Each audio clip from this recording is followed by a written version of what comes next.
Okay, beloved, let us once again join our hearts together.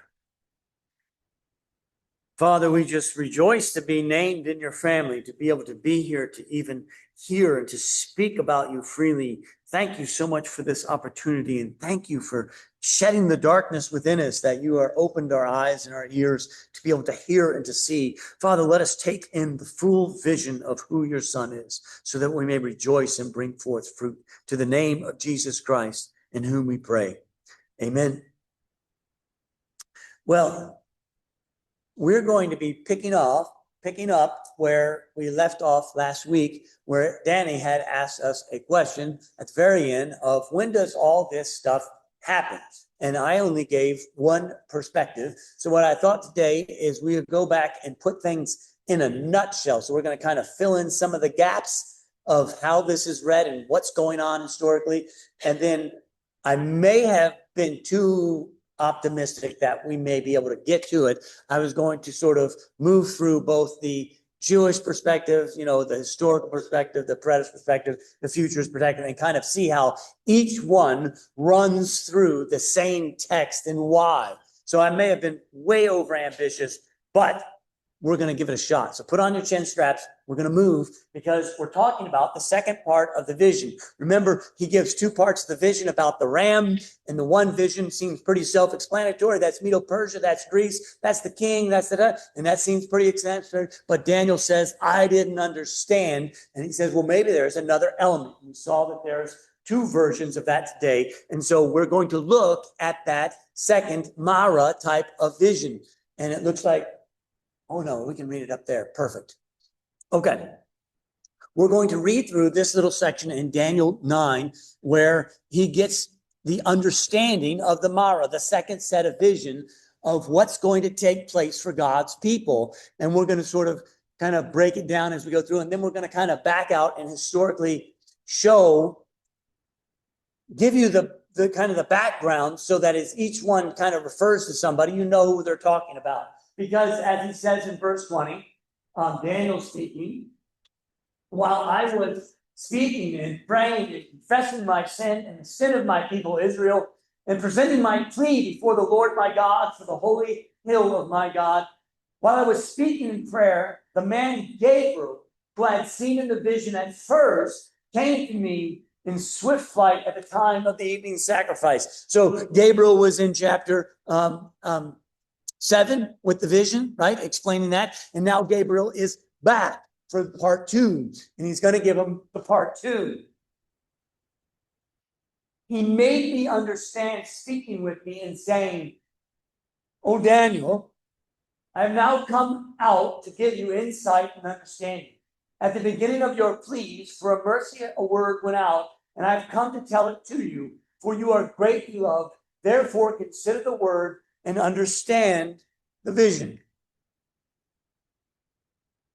70 weeks are decreed about your people in your holy city, to finish transgression, to put an end to sin, and to atone for iniquity, to bring an everlasting righteousness, to seal both vision and prophet, and to anoint a most holy place." Now, I just put a couple of highlights there because as we begin to pull apart how people think about this section, we'll need to know some things. Is this a decree about the entire world? No.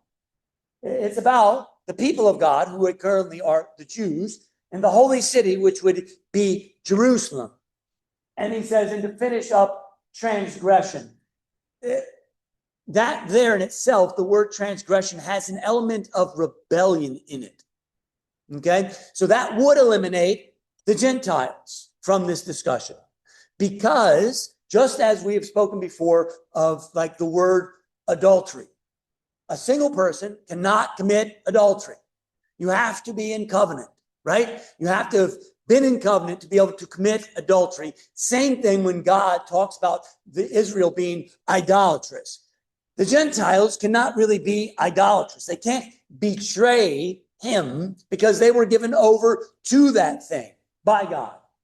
And here is that to finish the rebellion is really what it should be. The rebellion against God. So you would have to be in covenant with God to rebel against that God. A Gentile who's not in covenant with that God can't rebel against that God. Okay? I know people go, well, he's sovereign over everything. That's not the way the language is working. You have to be in covenant to get in rebellion, just as a state can only be in rebellion if it was once a vassal to the king. So it is here. And he says it's about the people and the city. Now, he's going to talk about its destruction, right? As he's telling Daniel this, what is the state of the people and the city? Rubble, Zippo, exile.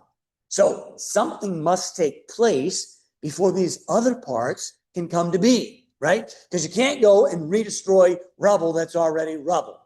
You can't take apart all these things that are already there. So there's already a hint of, hey, something else is going on.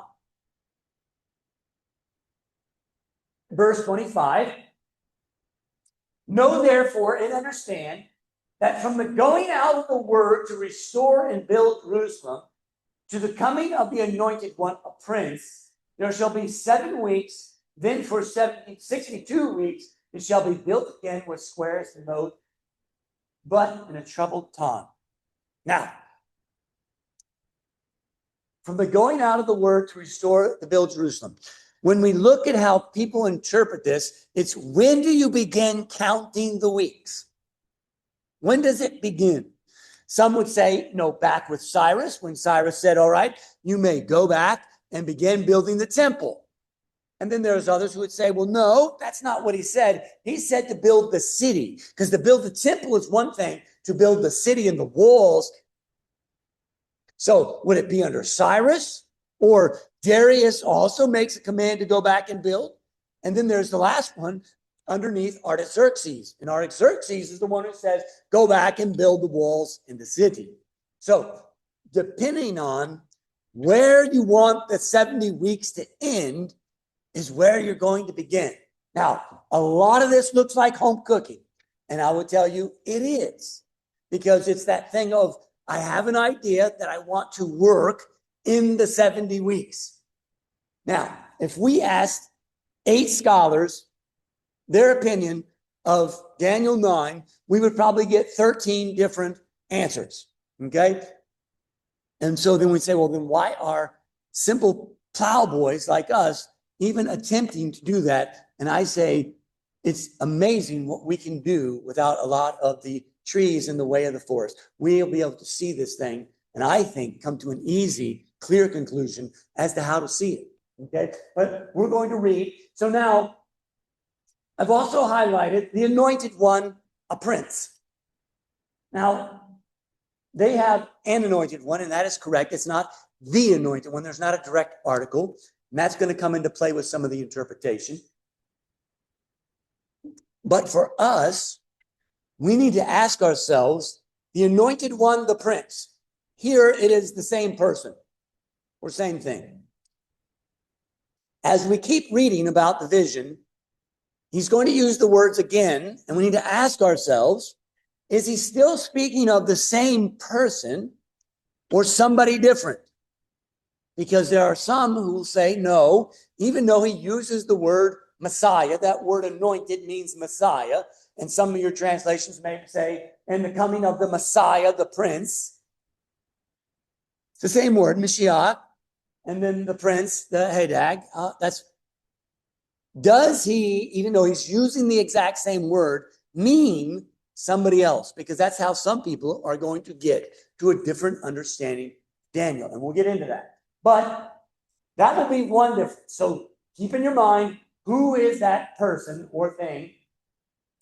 And then the other part that falls apart is and there shall be 7 weeks and 62 weeks. So a beginning of 7 and then 62. Now, whenever we see 7 weeks, 7 sevens, we should absolutely trigger in our minds and go 7 sevens, and Jackie will help us here. That's 49? Yes. Jackie gives us the nod. It's 49. And what's 49 weeks to any Jew, to any person who is biblically minded? It's Jubilee year, right? So every 7 years, the Jews are to take off 1 out of 7 and rest the land, rest the people, and you could go about your business for that 6 times. On the 7th time, it's Jubilee, which means if you sold a piece of property, if you were sold into slavery, if you lost something, your covenant inheritance, it comes back to you, regardless of what has happened. Doesn't matter if the guy just bought it last year. Your family property, your inheritance comes back to you. The captives are set free, the slaves. If you were a slave and you sang free. So that should trigger in our minds, because he says the first 7s are on the dot, and then there's a Jubilee, and then there's 62 7s. Now, some are going to join those together and say the 7 and the 62 are actually one, and it's going to come to 69 weeks, and we're going to just look at the 69 weeks and not see the split. Others are going to say, no, Daniel split them for a reason. There's a reason why there's split out 7 weeks at the beginning, and that then begins to make your argument fall down, right? We always want to point out those things that make the other person's argument not look so good. That will come back into play. And so, from the going out of the word to the coming of this person, the Messiah, and for us, we're going, well, what's other than Jesus? Jesus is the only Messiah. Think biblically minded. These ancient people, there are multiple Messiahs, right? There's not just a single Messiah, right? There's going to be multiple. And he's a prince. And then it says, after the 62 weeks. So this is after the 7 and after the 62, an anointed one shall be cut off and shall have nothing. And the people of the prince who is to come shall destroy the city and the sanctuary. Its end shall come with a flood, and to the end there shall be war. Desolations are decreed. Now, that word anointed is again Mashiach, Messiah. Is this the same one at the beginning? Is this a prediction? Because some would say that this part is the Antichrist, right? Because this one's doing stuff that may not be too good, right? They would say the first 62 weeks, the anointed one shall be cut off. Perfect. Jesus, cut off. That works out great, right? And shall have nothing. But then they say, and then the people of the prince, even though the anointed prince is in the first chapter or the first verse, we would say Jesus. And then the second one, Jesus, they would split it off here in mid-sentence and say, but this one, the one that's going to destroy the city and the sanctuary, that's the Antichrist. This, even though the same word prince and the same word Messiah is used in the same breath to refer to, we would say, Jesus, this one refers to not Jesus. That's a difficulty because there's nothing in the text that would help us get there. It is purely just an editorial choice for you to make. There's nothing grammatically to help us make it somebody else. They're the exact same words. And he's going to destroy the city of the sanctuary, right? And then it gets worse. He, that same one who destroys the city, that prince, shall make a strong covenant with many for 1 week. And for half the week, he shall put an end to the sacrifice and the offering. And on the wing of abominations shall come one who makes desolate, until the decree is poured out on the desolator. Boom. So now there's a separation between the one who desolates and the one who is cutting off stuff, right? And the one who is making the covenant. Now, some would very easily see that this is Jesus who is both cut off and he makes a covenant, right? This is a new covenant of my blood, and he's cut off halfway in that last week, and then he puts an end to sacrifice and offerings, right? That no longer can you do the Jewish traditions. They're changed fundamentally, not just for the Christian, for the Jews. If you want a tremendous conversation and a very just edifying discussion on this very thing, talk to Susan about the red thread from the Day of Atonement that is tied to the door. And the Jews, they're not Christians. Their understanding of what happens after Jesus dies before the temple is destroyed. It's a very super interesting discussion from the Jewish perspective, that the things were cut off, that they were no longer receive the sacrifice, even of atonement for the nations. Is it not a great story?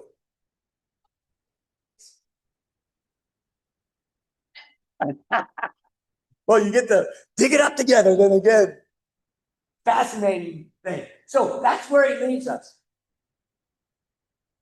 Now,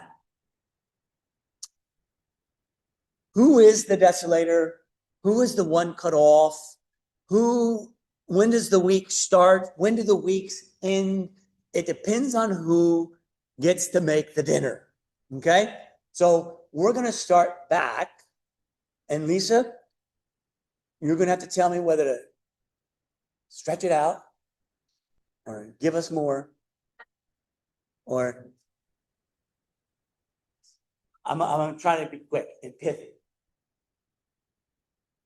So we saw that Persia was the ram, and then the goat, who had 4 horns, mashes the ram, beats him down, tramples him, and then out of those 4 horns comes a little horn. Now, the Gabriel says that goat is Greece, and the 4 horns are the 4 generals. So those 4 generals that come out of the goat are Ptolemy, Seleucus, Lysimachus, and Cassander. Now, these are Alexander's 4 major generals that fight over control of the empire after Alexander dies. Okay?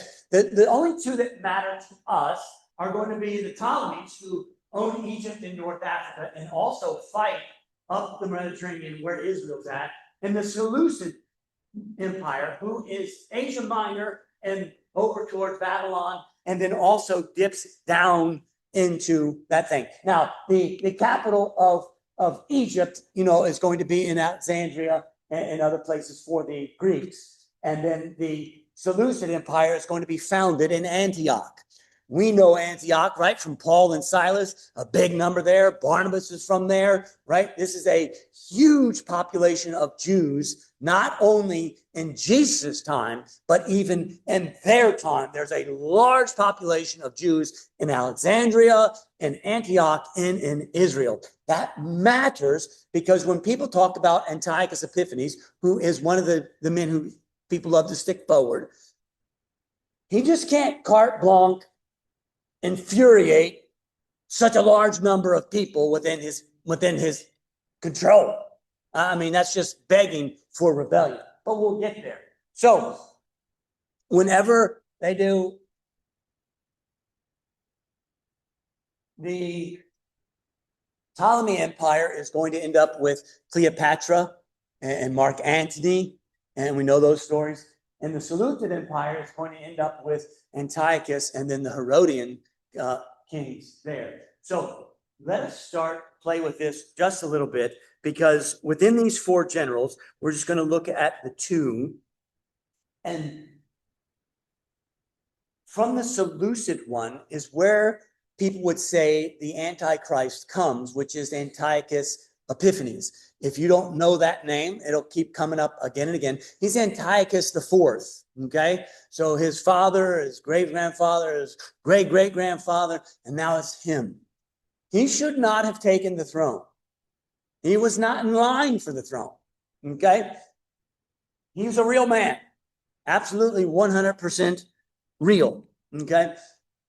And he was the younger son of his father, Antiochus the Great, okay? But his older brother was to be in line for the king, okay? And so, like all ancient things, the Romans said, you know what, to keep you on good behavior, we're taking your son.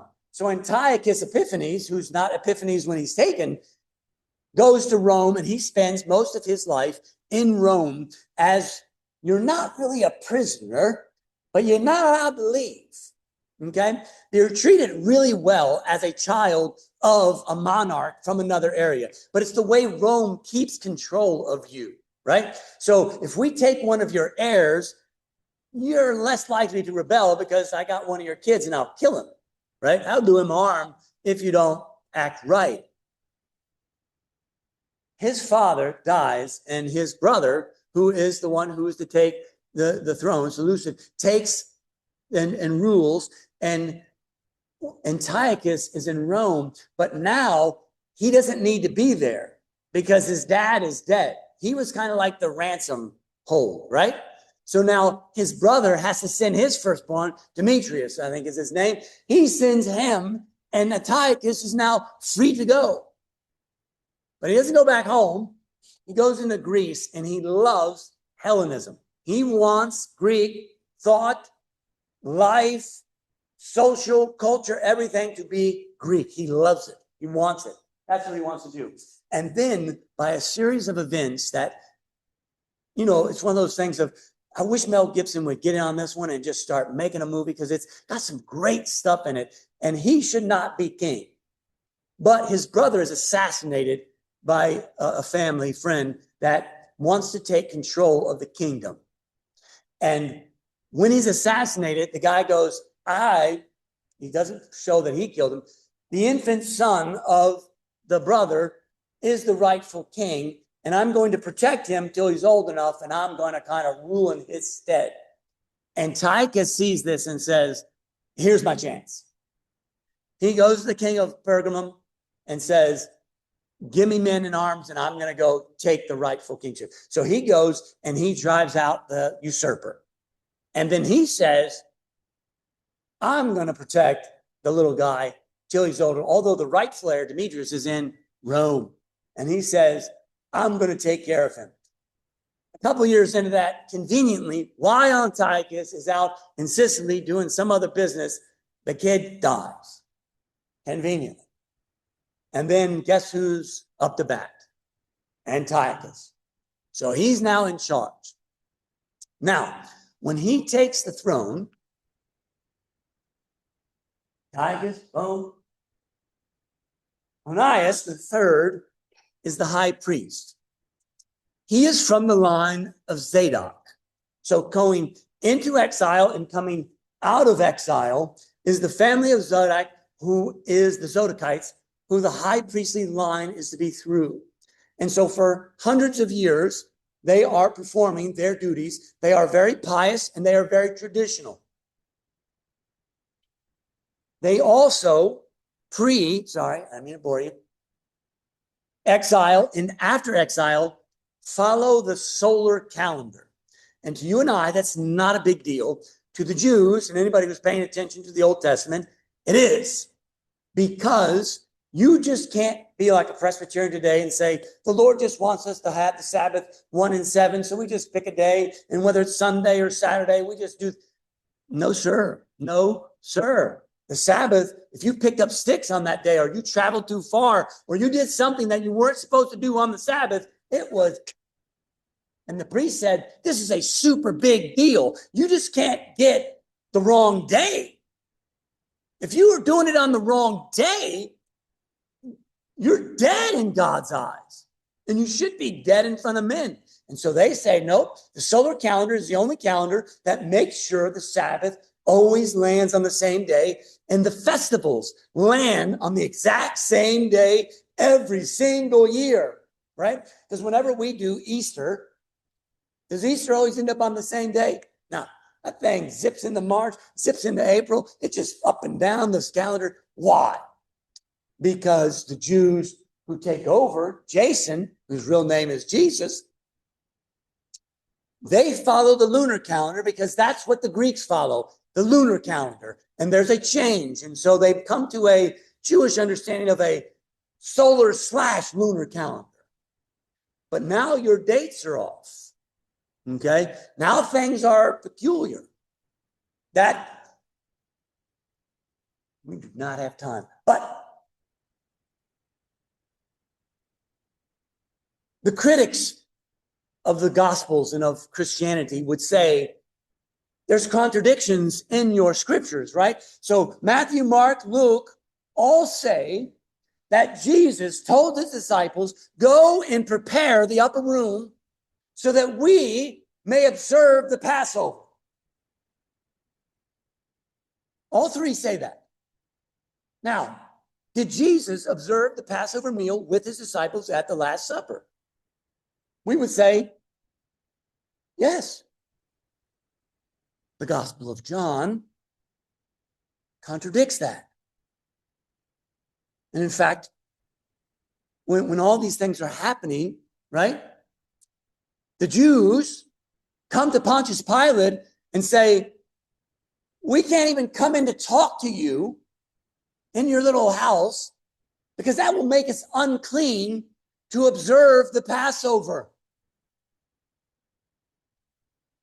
Which is it?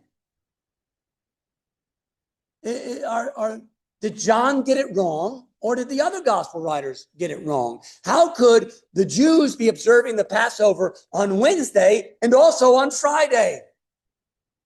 It's a single day event. It's not a week-long ceremony. Here is the solution. The solar calendar has it on the Wednesday, when Jesus goes in and has the meal with him. Those who are following the lunar calendar, it's not till Friday. So, yes, there's a contradiction there, but no, it is not a contradiction if you have that understanding that there are now two different things. Now, the pious Onias, he's going to say, I can't do this. I'm not changing anything. And he's not going to give a big enough bribe, because when Antiochus takes the throne from his infant nephew, he says, Jason is Onias's brother. He's in the high priestly line, but he's the younger brother. And so he goes to Antiochus and says, and Antioch, and says, hey, I'll pay you. I'll pay you if you make me the high priest. I'll cut you a slice out of there. Now, Antiochus, the taxes from Rome are huge. You got to have money coming in. So you are hungry for money. And he says, you got the job. You're in. Now, Jason's real name is Yeshua, Jesus, right? That's his real name, Joshua. But he changes it to Jason because he wants to be Greek. When he goes to Antiochus, he says, not only will I pay you, I want Jerusalem to be fully Greek. I'm going to set up a gymnasium. I'm going to make Jews Greeks. I want them to be as Greek as you do. This is like win-win for Antiochus. He's like, you had me at, gymnasium, which in itself is a bizarre thing. Don't look it up. But Jason then becomes the high priest. His brother goes into exile. It's not very long, a couple of years. Jason is dealing money more and more out of the temple to Antiochus to keep the message. He sends Menelaus to Antiochus with the gift that he's supposed to give him each year. And Menelaus says, hey, and he's not in the priestly line. He's not the high priest line at all. And he says to Antiochus, you know what?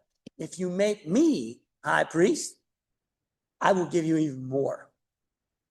I will give you even more money from the temple. Now, to the pious, to those who are truly practicing Judaism, the priesthood is already broken and violated when Jason takes over.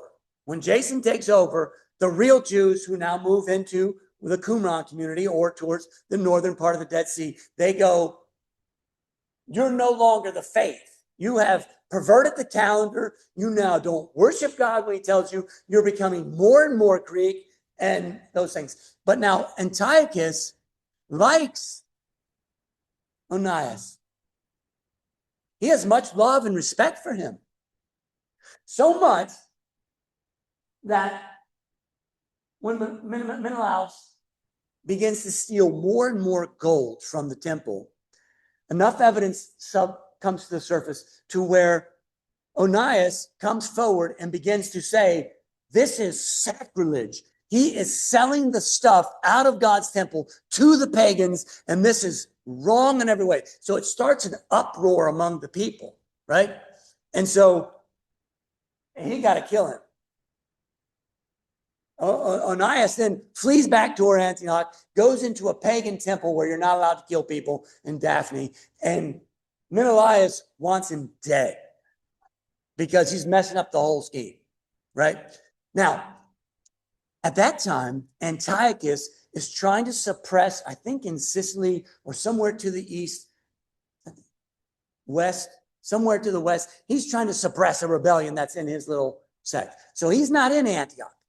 So he has Andronicus, another guy, who's in charge of the whole thing. He's left him in charge. He's royalty.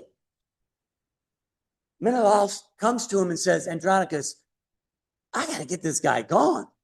You got to kill him for me. And I'll pay you. I'll give you some good cash if you do it. And so Andronicus says, okay, I'll do it. He goes to the temple and he says, come on out. Onias, I promise no harm will come to you. You come out, I'll protect you, but you got to come out and discuss this whole thing. We got to figure out. Onias comes out of the temple and guess what happens? Andronicus kills him on the spot.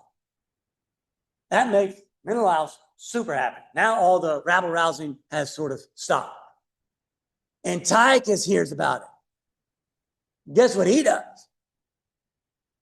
He goes back, he snatches up Andronicus by his hair, drags him back to the temple, has him stripped of his robes, of his royal robes, stripped of his thing, and then has his men kill him on the exact same spot as Onias. And he weeps over the death of the high priest. Okay? So I'm trying to give you a fuller picture of who Antiochus is, because very often he is like the devil incarnate himself. He's greedy, yes. He does some horrible things, yes. And he's going to do some horrible things, but why? So the high priest is dead.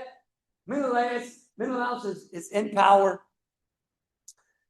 Antiochus is now years down the road. He is attacking the Ptolemaic kingdom, Egypt, and he's winning.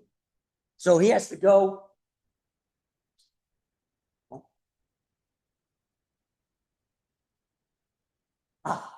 So he's in Antioch. He's got to go through Judea, past Jerusalem, to get down here to Alexandria and Memphis and attack the Ptolemaic kingdom.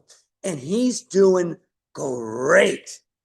I mean, he is set to become, Alexandria, he can see in his sights, and he's going to take it. And it's going to make him the most powerful man in the entire Mediterranean with the amount of resources when he compiles the two kingdoms. If he can do it, and he can taste it, he is there. And then guess what happens? We're almost done. An old friend of his shows up. He's a diplomat from Rome. And he thinks he's here to congratulate him. And he goes to greet him with a handshake because he knows Laenas from his days back in Rome.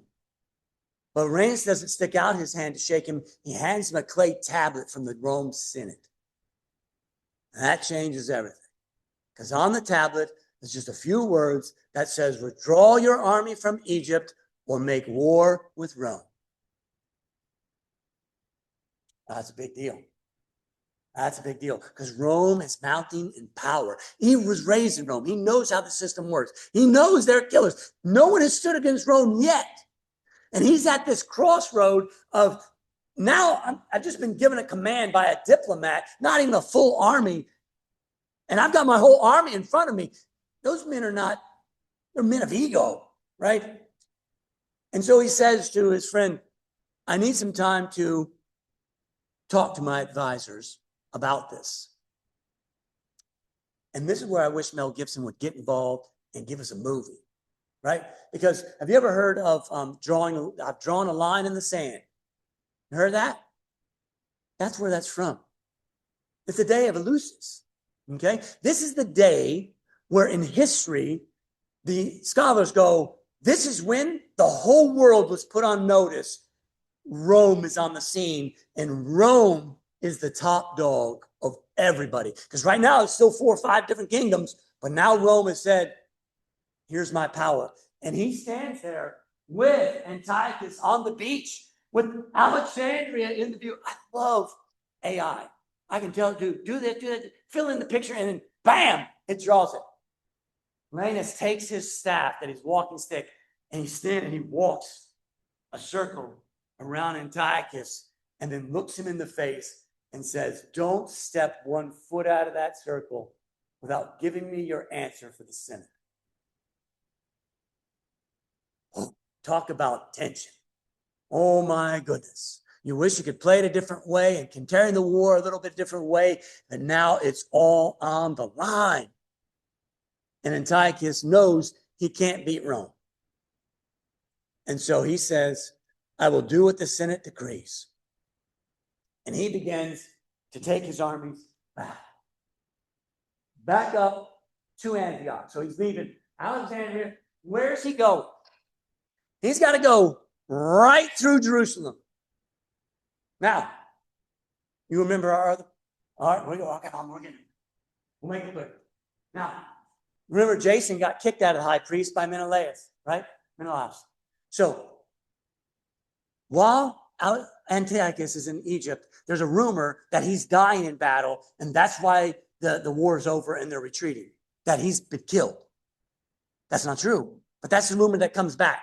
Jason hears that and says, this is my opportunity. He gets a little bit of army, got about 1,000 men, and he attacks Jerusalem because he wants to kill the betrayer of him, Menelaus, right? Menelaus goes and hides in the little citadel and won't come out. And he goes and he's starting to fight and he's taking over Jerusalem. Now, as Antiochus is coming back up, you think he's in a good mood?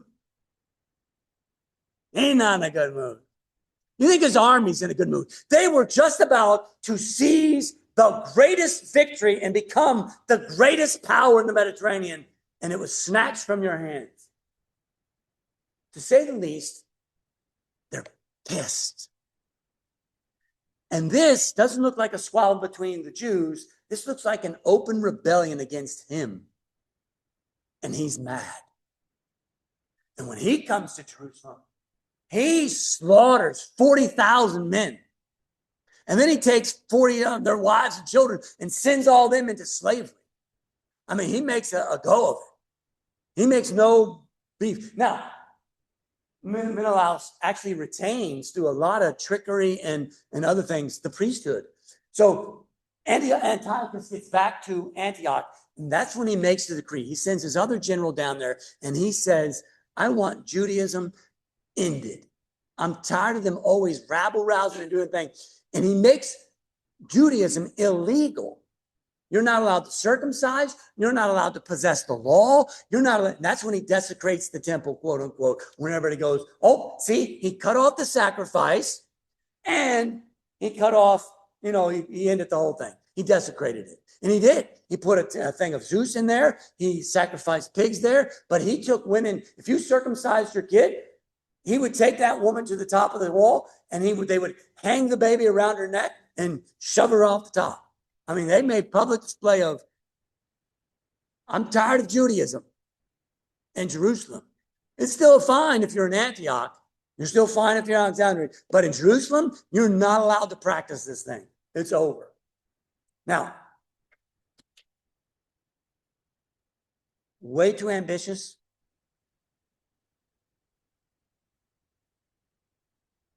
The line in the sand. We won't get to these today.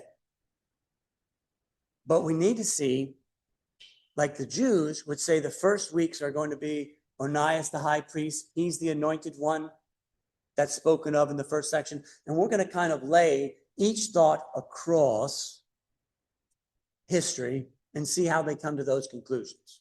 So if you've gotten the notes, you may review them at home. They're in there. but we are not going to make it today, or I will have to find a new wife. So, are there any questions, maybe curiosities that you might have about the whole thing? Quickly, not quickly, take your time. Antiochus is going to be a mixed character, and he's not going to fill all the blanks. And then when we look at Athaliah, the Jewish princess, she kind of fills all the blanks. It depends on how you look at it. But we're going to finally get to the end, and our focus is going to be on which one does Jesus and the apostles say is the right one. That's where we're going to go. So I'll give you the answer at the end. But, beloved, Father, you are sovereign over time in all things. And as we look at these things, we know that Jesus Christ is the King of all. And just as chapter 7 has him taking dominion forever and ever and giving it to the holy ones and to the people of the holy ones, we are thankful that today we sit in that exact existence, that we are executors of your kingdom. We get to come and to speak your peace into this world, and we get to speak of the great King who is Jesus. And Father, we pray by that same holy name. Amen.